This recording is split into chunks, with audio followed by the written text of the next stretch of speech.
Sir, am I audible, sir? Yeah, start. Start karo. Good afternoon, sir. I'm Dr. Sujoy Borua from Bardhaman Medical College. My topic is spinal cord compression by extramedullary hematopoiesis in a thalassemia. Sujoy, sir. Yes, continue. My topic is spinal cord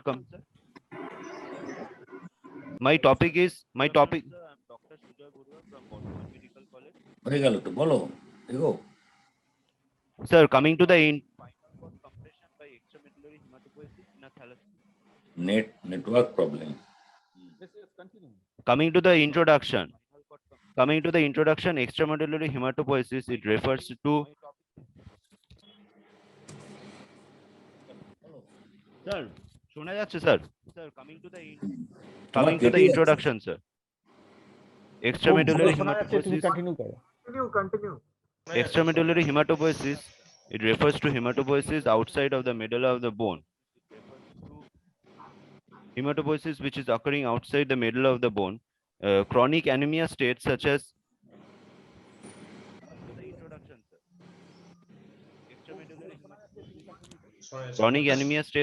thalassemia, sickle cell anemia, myelofibrosis, and in certain malignancies like leukemia, lymphoma, it can cause hematopoietic tissue to expand in certain locations.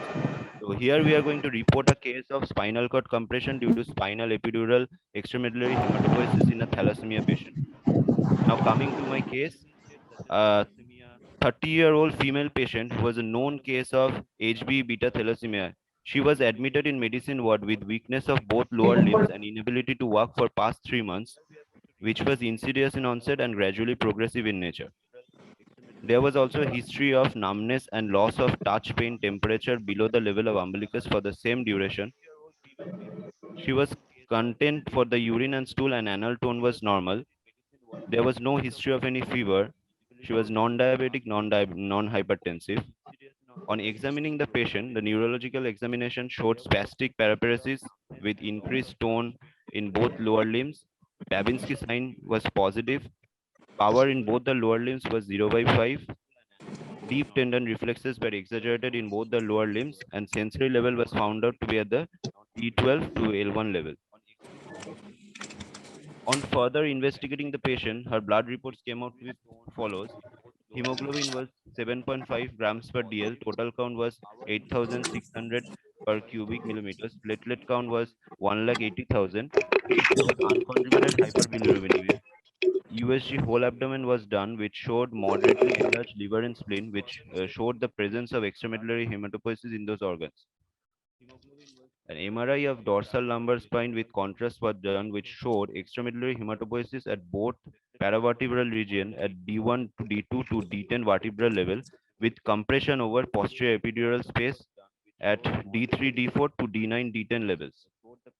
The patient was put on IV steroids initially, and after MRI confirmed spinal cord compression due to extramedullary hematopoiesis, she was referred to higher center because for neurosurgical intervention combined with radiotherapy. At D3, D4 to D9, D10 levels. Now coming to the discussion. Beta thalassemia is an inherited condition characterized by limited synthesis of the beta chains of hemoglobin. Extramedullary hematopoiesis is a very common complication of thalassemia intermedia and underperfused patients in thalassemia major, and it is a consequence of ineffective erythropoiesis. It's more prevalent in men and usually it involves the liver, spleen, lymph nodes. Apart from that, it can also involve the abdomen, spleen, lungs, vertebral column. Now, spinal cord compression due to extramedullary hematopoiesis is an extremely rare condition that can be life-threatening, and it leads to permanent disability if left untreated.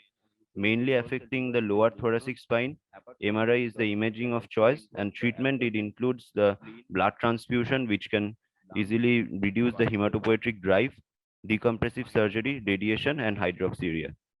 So coming to the conclusion, this is a very rare condition. It must be recognized early on the basis of clinical presentation and results of the MRI to avoid irreversible neurologic sequelae.